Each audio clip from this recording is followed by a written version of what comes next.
Hi, welcome once more to my Facebook Live Tapping and More show. Now, if you've been watching it all, if you've been kind of tuning in every so often, if you're a member of the Facebook Live for the Facebook Live Tapping and More private group, you'll know that we keep trying to do this and it wasn't working. And it was frustrating, and you would drop off because you didn't want to watch it when it wasn't working.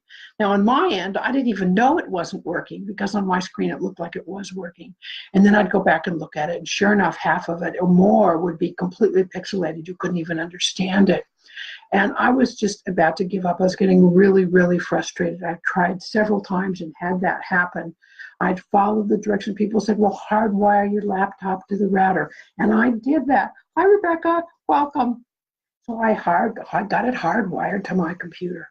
That didn't help. It still got pixelated. Finally, I called Comcast. Now, I had called Comcast before, and somehow these issues weren't taken care of. But this time, very pleasant young man arrived the very next day after I called, and he fussed around with the modem and kind of did this and that. He says, you have some kind of minor issues with the modem. Let me fix them.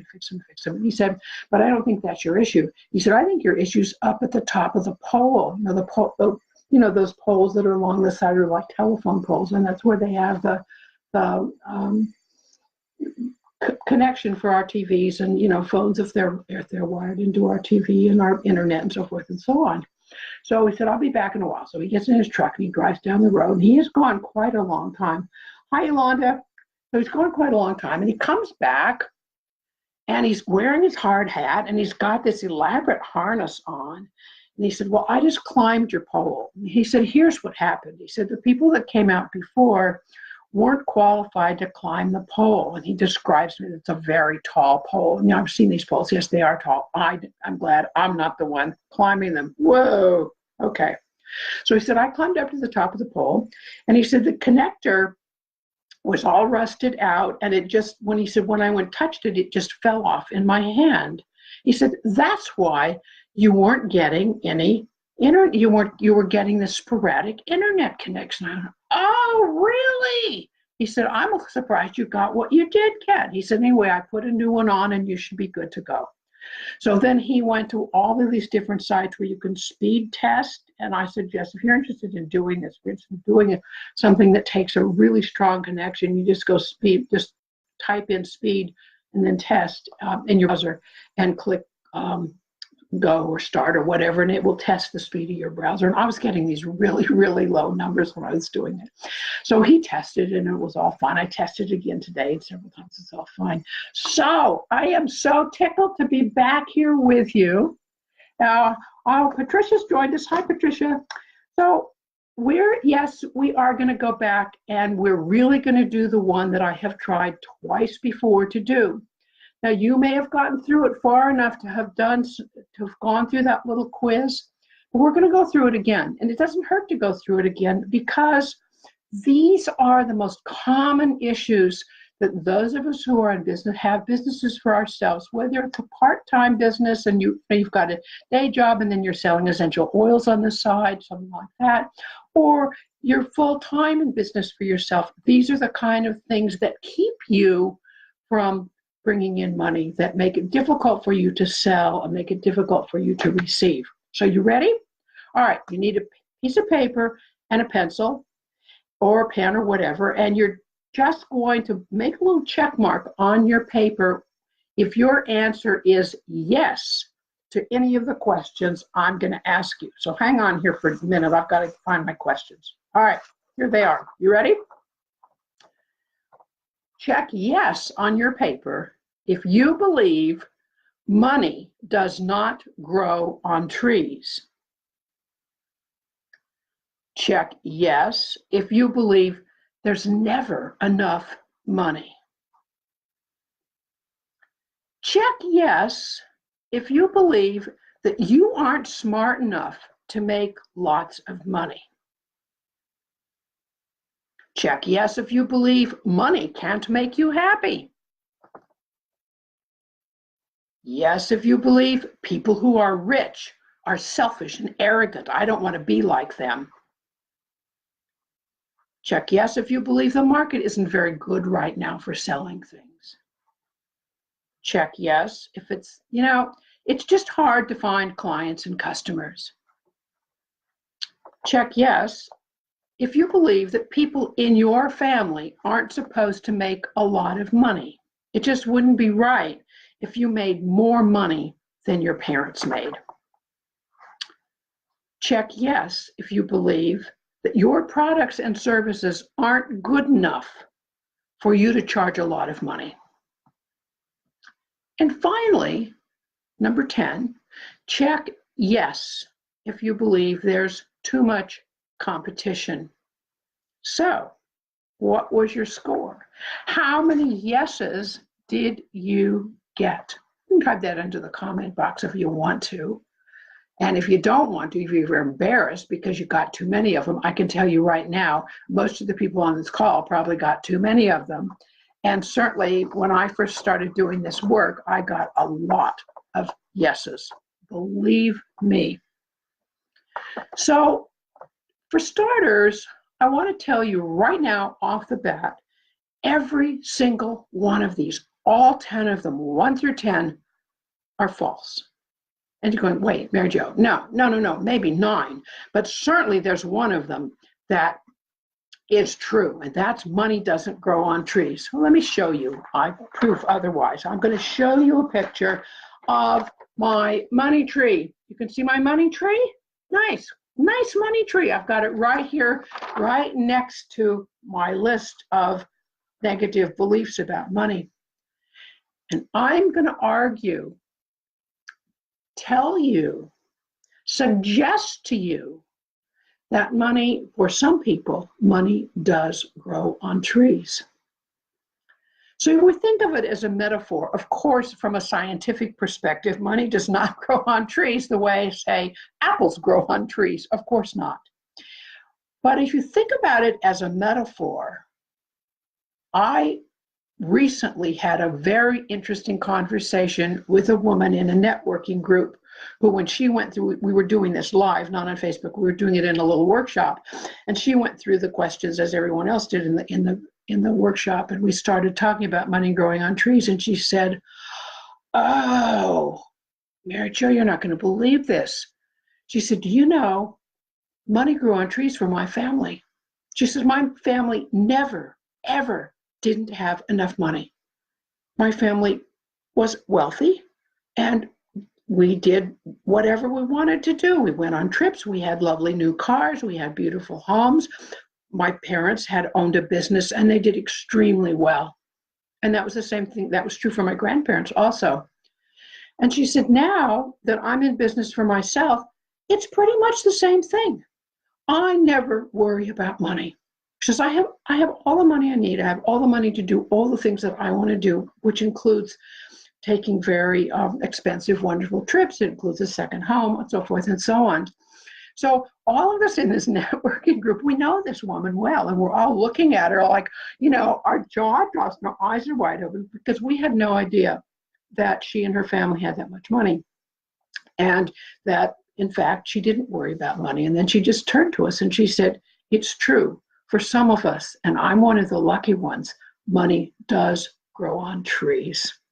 So I'm kind of guessing that most of you who are on this call, that's not true for you, and it certainly is not true for me either. But it isn't necessarily a universal law. There are people who simply have enough money.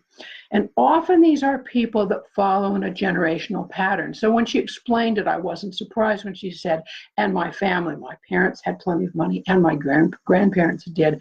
We often, I don't want to go into this now because we're going to do a whole nother Facebook Live, probably 2 or 3, on the way in which we inherit, the way in which we deal with money and the way in which money affects our life, and we inherit it from parents and grandparents.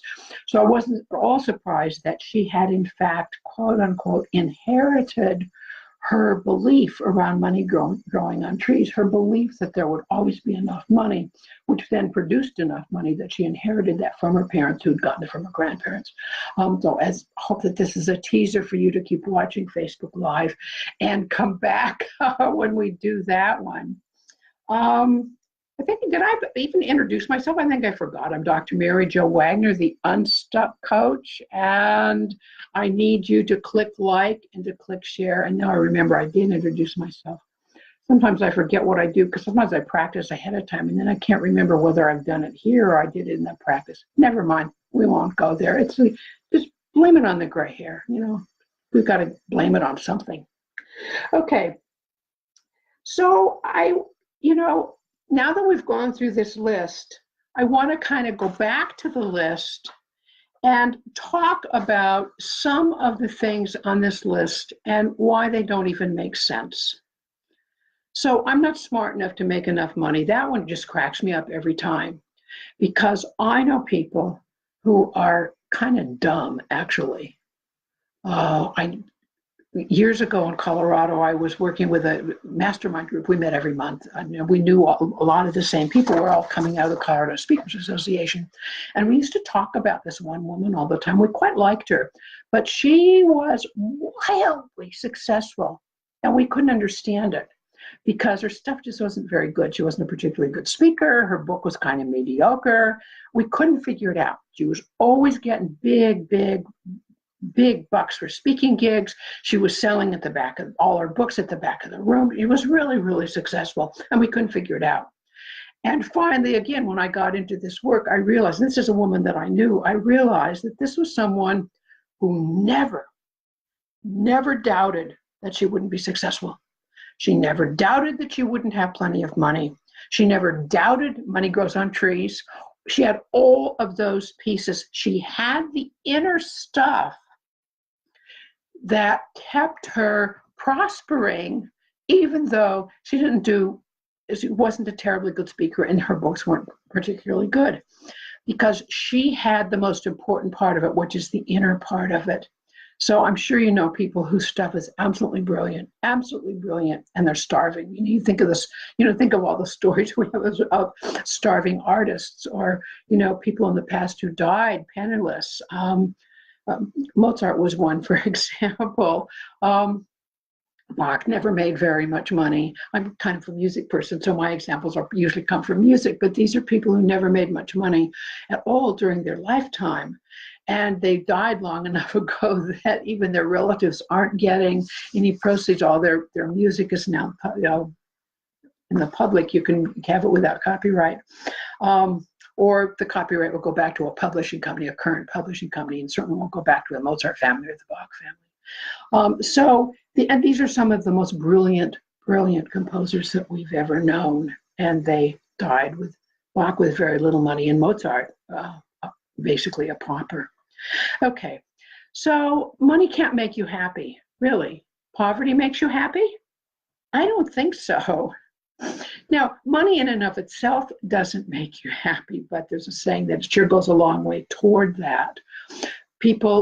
There are plenty of people with money who aren't happy, that's for sure, but it's a whole nother way of looking at it. If you don't have to struggle around money, and you have the money to buy the car you want, buy the house you want, take the trips you want, I can guarantee that you're happier than people who are struggling, people who don't have enough to eat, people who are homeless.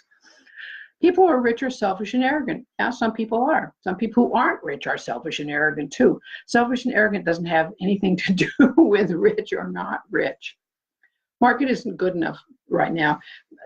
Anyone on this webinar doesn't have to be concerned. I'm sure doesn't have to be concerned with the market. So that's just an excuse for not moving forward.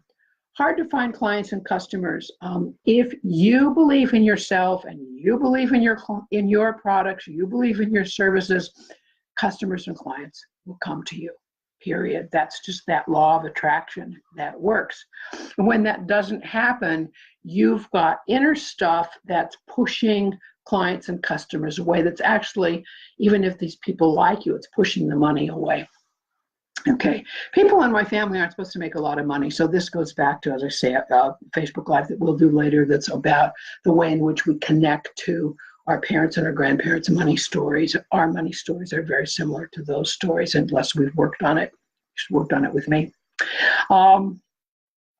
My products and services aren't good enough for me to charge a lot of money. Well, I just gave you an example of someone who was charging quite a bit of money and was wildly successful, and their stuff wasn't very good. There's too much competition. I don't believe that. I believe that there is enough in the world for all of us. And again, that what's stopping us is this inner stuff. So let's just go on right now and tap. That's what this is all about. So, we've explained tapping before. If you're new to it, just kind of follow along. I'm not going to go into an explanation now. There's an explanation over on my website if you'd like to go over there to find it. It's overwhelmedaction.com. Overwhelmedaction.com. It's on my blog. You scroll down to my blog ways and there'll be more explanation of tapping. So you don't have to worry if you don't know all about it, but you can follow it through. Even if you have questions, you can still follow along. So we're going to tap to get rid of negative beliefs around money. And first we're going to do a negative round of tapping, and then we're going to do a positive round of tapping. And tapping, it briefly, the purpose of tapping is to release the negative emotion, that emotion that we carry around whatever's keeping us from moving forward. And we're tapping on acupressure points, and those acupressure points are actually on the meridian system of the body. Okay, there's more, again, over there on Overwhelmed Action. But before we get started, just, be sure you go down below and click like and click share and put a comment on if you'd like to. So, you ready to start tapping? Okay, we're going to start right up on the crown of the head. I don't have any money. I never have any money. I always seem to be unable to pay my bills. Well, sometimes I can pay my bills, but it's never enough. And when I can pay my bills, there's not left over. And I have a long list of stuff that I want, that I'd like to have. And, well, maybe I guess I just don't deserve it. I don't know. But there's never enough money for these things that I would like. Not enough money for the bills. I worry a lot about money. I struggle over money. I struggle over the bills. I struggle over making enough money in my business. So I have a new product and a service, and I think it's pretty good, but I can't get enough people to buy it. And I keep marketing, and I have people to help me, and I have to pay those people, and I'm still just not getting enough clients. I'm not selling enough of my products. I guess I'm just too stupid. I don't know. Maybe my stuff just isn't very good. Maybe I just don't know enough.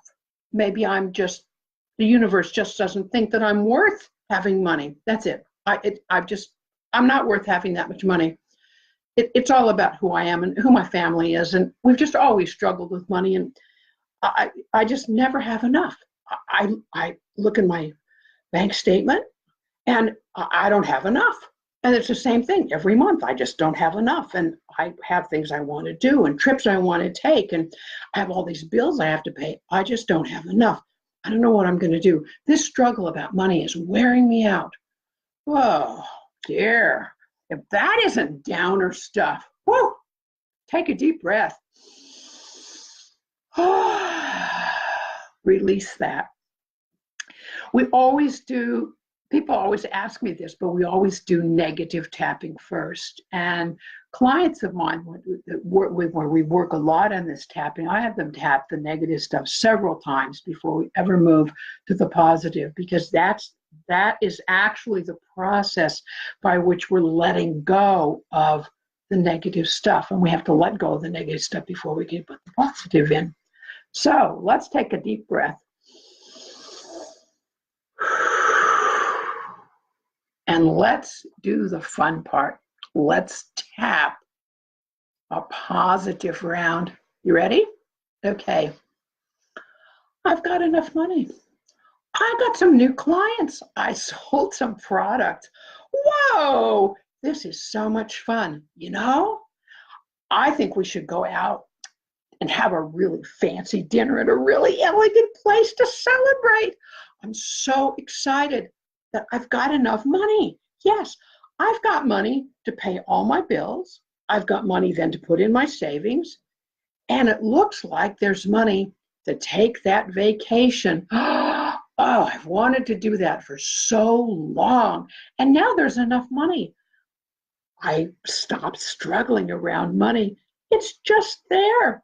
I've got the clients. I'm selling the products. I'm so relieved. I'm so happy that there's no more struggle around money.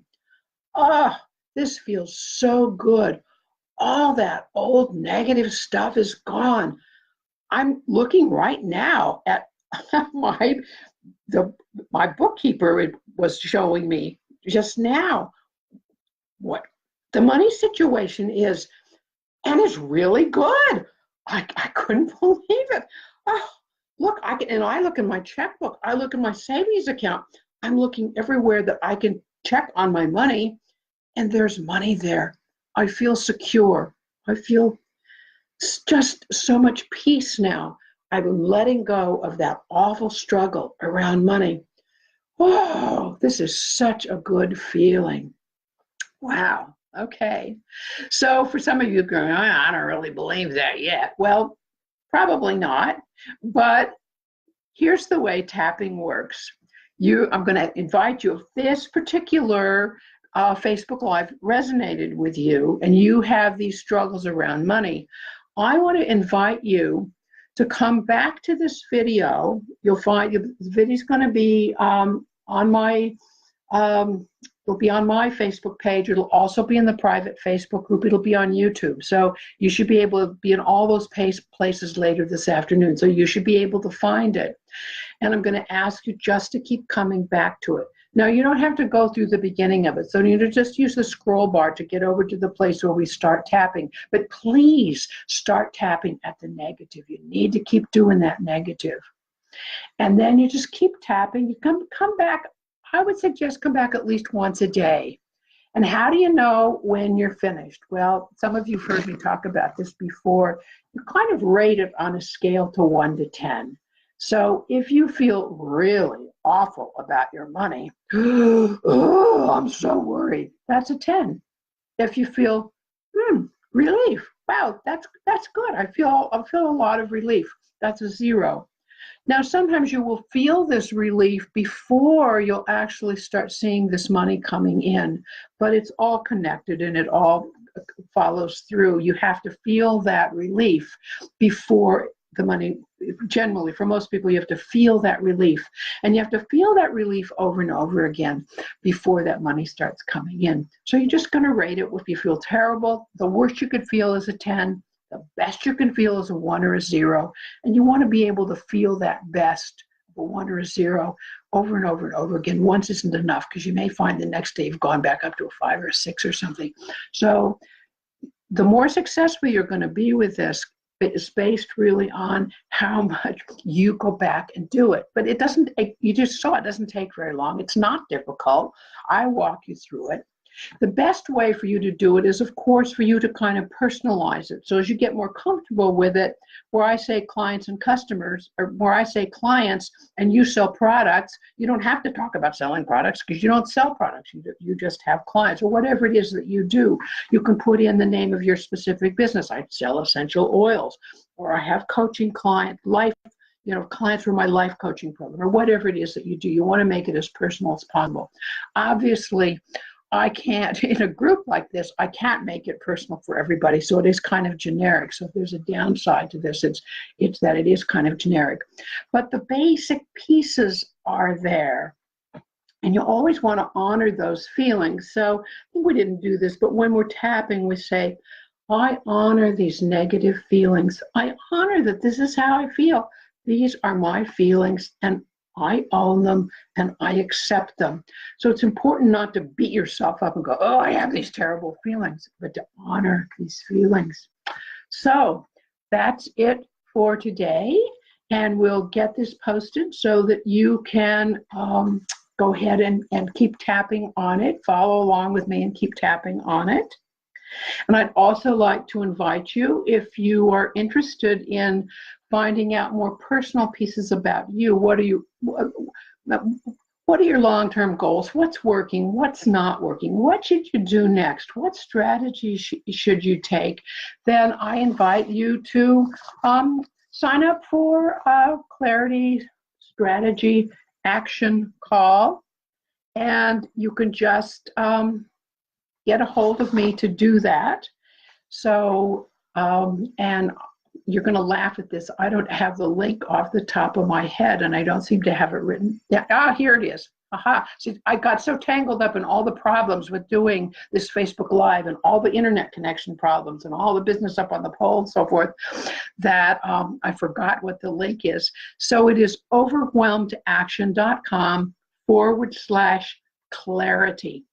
Again, if you would like to talk through with me about your goals, about what you might do next, about how you're going to put all this together, talk about what isn't working, what is working, then you get a hold of me through overwhelmedaction.com/clarity.